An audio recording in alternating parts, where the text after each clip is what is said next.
हमारे साथ इस वक्त मौजूद हैं इस पर दो मेहमान। प्रोफेसर गोवर्धन दास हैं जो बीजेपी नेता हैं और जावेद अंसारी हैं वरिष्ठ पत्रकार।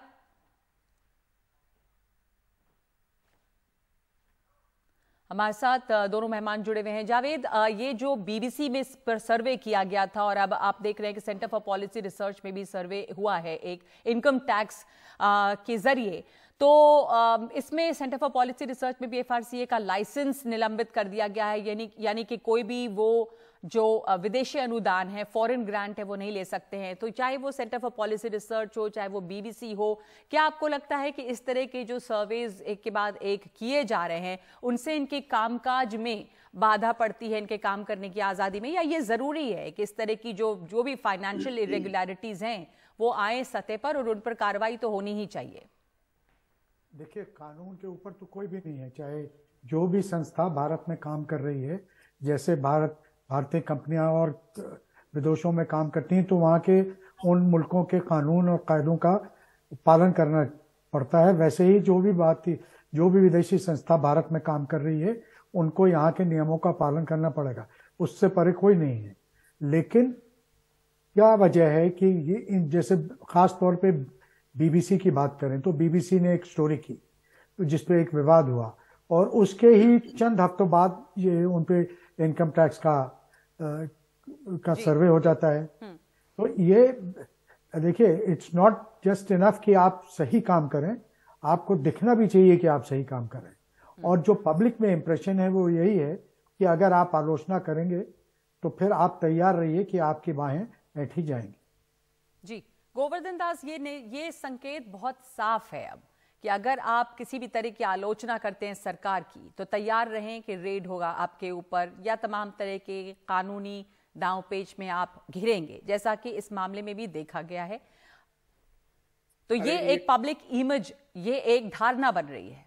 ये एक्चुअली ये नैरेटिव बनाने का कोई जरूरी नहीं है। Those who are any organisation working in India, they must obey the law of the land. तो इसके बाद जो एनी सर्वे कुछ भी किया जाता है, सभी लोगों को कानून मानना जरूरी है। पर क्या लगता है कि अब तक ये कानून नहीं मांग रहे थे जब फंक्शन कर रही थी सीपीआर या बीबीसी? क्या ये सब कानून का कानून नहीं मांग रहे थे? इनको जो सर्वे किया जा रहा है, सर्वे कर जाना चाहिए। इरेस्पेक्टिव हो, ये फॉरेन मीडिया हो और द इंडियन मीडिया हो और इंडियन ऑर्गेनाइजेशन हो और फॉरेन ऑर्गेनाइजेशन हो, टुडे और टुमारो, ये तो करना ही पड़ेगा। ये कर रहा है, ये द रेगुलरिटी। इसके जो दो चीज को इकट्ठा ये जोड़ने का कोई जरूरी नहीं है।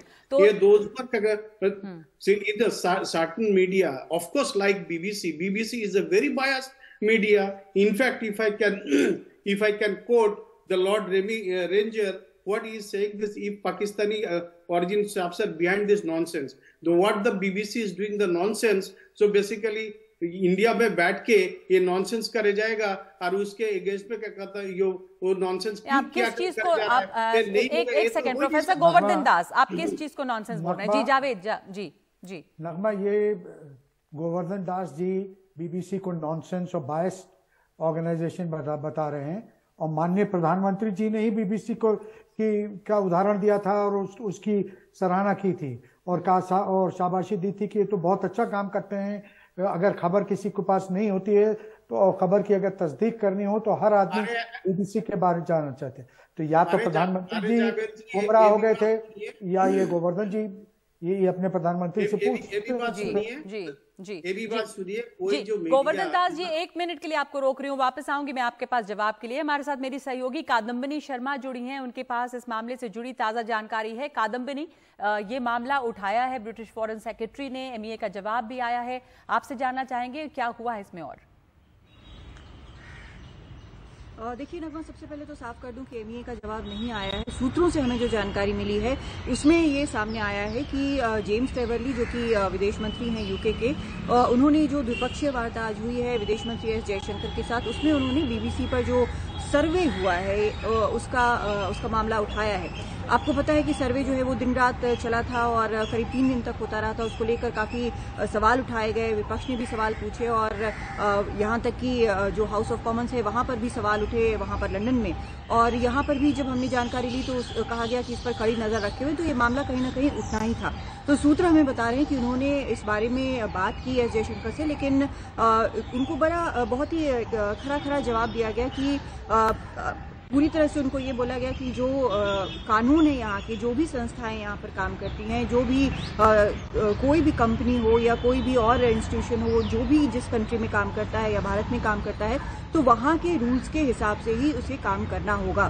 तो ये चीज़ बहुत साफ कर दी गई है। और हमने देखा है कि ओवर द पीरियड अगर आप पूछें तो यही कहा गया है कि कानून के हिसाब से हम देख रहे हैं वहाँ पर क्या निकल रहा है, क्या नहीं निकल रहा है। और ये सर्वे बताया गया, बार बार कहा गया कि ये सर्वे है। तो ये चीज़ लेकिन बहुत साफ कर दी गई है। और ये साफ बात है कि हाईएस्ट लेवल पर ये सवाल पूछा जा रहा है। अगर जो सूत्र हमें बता रहे हैं कि अगर हाईएस्ट लेवल पर सवाल पूछा जा रहा है और सवाल का ये जवाब दिया जा रहा है, तो बहुत साफ है कि यहाँ पर हुआ क्या है। वैसे मैं एक कॉन्टेक्स्ट के लिए आपको ये भी बता दूं कि नीरव मोदी पर जब सवाल पूछा गया जेम्स ट्रेवली से, तो उन्होंने ये कहा कि वहाँ पर कोर्ट अपना काम कर रही है, वहाँ के कानून ने अपने हिसाब से काम किया है। तो ये एक इंटरनेशनल अंडरस्टैंडिंग है कि आप जहाँ पर भी होंगे उस देश के कानून के हिसाब से काम करना होगा। लेकिन क्योंकि बीबीसी एक इतनी बड़ी संस्था है, एक इंडिपेंडेंट वॉइस माना जाता है, वहाँ पर जब इस तरह का सर्वे होता है तो सवाल उठना लाजमी है। लेकिन क्योंकि यूके बेस्ड है और वहाँ टैक्स पेयर्स मनी से भी चलता है, तो वहाँ के जो मंत्री हैं यहाँ पर आ रहे हैं सवाल पूछना, तो ये भी एक्सपेक्टेड था कि वो इस तरह से ये बात उठाएंगे।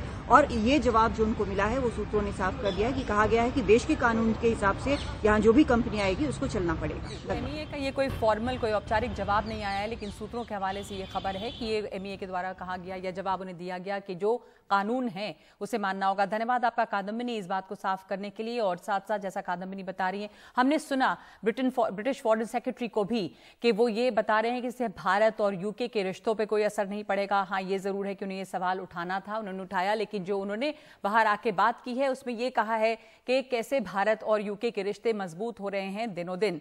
तो वापस जाना चाहेंगे जावेद अंसारी और प्रोफेसर गोवर्धन दास हमारे साथ मौजूद हैं। प्रोफेसर गोवर्धन दास, आप जवाब देना चाह रहे थे जावेद अंसारी की बातों का, जब उन्होंने कहा कि बीबीसी को आपने कहा कि नॉनसेंस या बायस्ड है, तो उन्होंने बताया कैसे प्रधानमंत्री खुद ये बात कह रहे थे कि विश्वसनीय है बहुत और लोग जो है बीबीसी की क्रेडिबिलिटी को हमेशा से मानते आए हैं। तो क्या ये सिर्फ एक इत्तेफाक है कि 17 जनवरी को? अरे सुनिए, हाँ सुनिए, तो हाँ, मैं कह रहा हूँ जो हमारी प्राइम मिनिस्टर जो कुछ क्रेडिट देता है, तो ऑफ कोर्स तो कोई जो संस्था है, न्यूज एजेंसी है, तो 100% तो ये बायस नहीं करता है। इफ आई गो टू 2018 साल का बीएमजी रिसर्च रिपोर्ट में बीबीसी का 63% रिपोर्ट जो बायस होता है, 37 जो नॉन बायस होता है।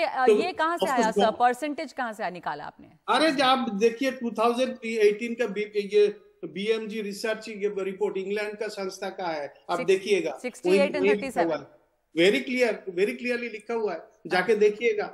BBC actually is a very biased in some cases, actually in some other cases they are not really biased. So prime minister ka he has all rights to praise the biased reports. However, we all condemn the biased reports. But who decides कि कौन सा biased है, कौन सा नहीं biased है? उनके हिसाब से भी non biased हो सकता है। आपको biased और non biased गिना दूं? आपको क्या कहता है जिमी मैग्रो में 2007 में क्या बोला है?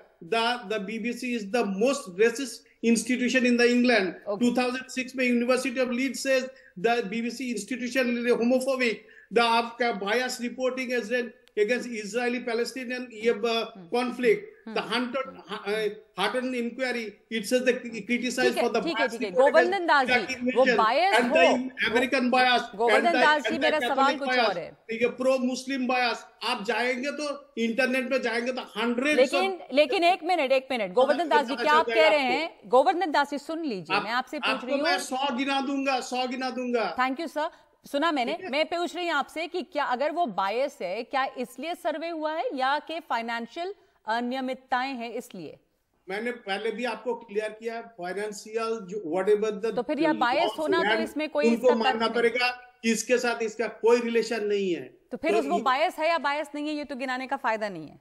एग्जैक्टली तो आप उसके साथ क्यों ये नहीं, मैं नहीं कर रही। हमें सवाल ये उठाया जा रहा है कि जब ये 17 जनवरी को बीबीसी ने डॉक्यूमेंट्री रिलीज की और उसके बाद 14 फरवरी को दिल्ली मुंबई में बीबीसी दफ्तर पर आईटी का सर्वे हुआ, तो ये सिर्फ कोइंसिडेंस है या इसमें कनेक्शन जोड़ा जा रहा है? इसके साथ कोई रिलेशन नहीं है।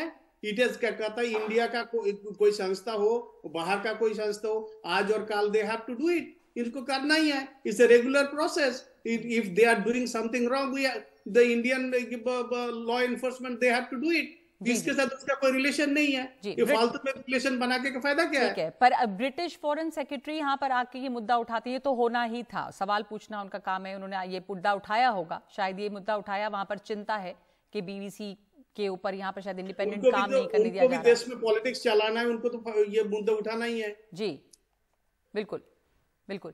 तो लेकिन इससे भारत और यूके के रिश्ते जो हैं, इस पर हालांकि भारतीय डायस्पोरा जो वहां पर भारतीय मूल के लोग हैं, उन्होंने काफी विरोध किया इसका जगह जगह पर इंग्लैंड में, लेकिन उससे भारत और यूके के जो रिश्ते हैं उस पर आपको लगता है कि किस तरह का कोई प्रभाव पड़ता सकता है? भारत और ब्रिटेन का रिश्ता मजबूत हो ही जा रहा है, इसके कोई संदेह नहीं है। ये और मजबूत होगा, ये मजबूत हो रहा है, होते रहा और होएगा। So we have a prime minister who can bring the things all together. Whole world उनके साथ में है, आप चिंता मत कीजिएगा। जिन लोगों को नैरेटिव बनाना है वो बनाने दीजिए। जी।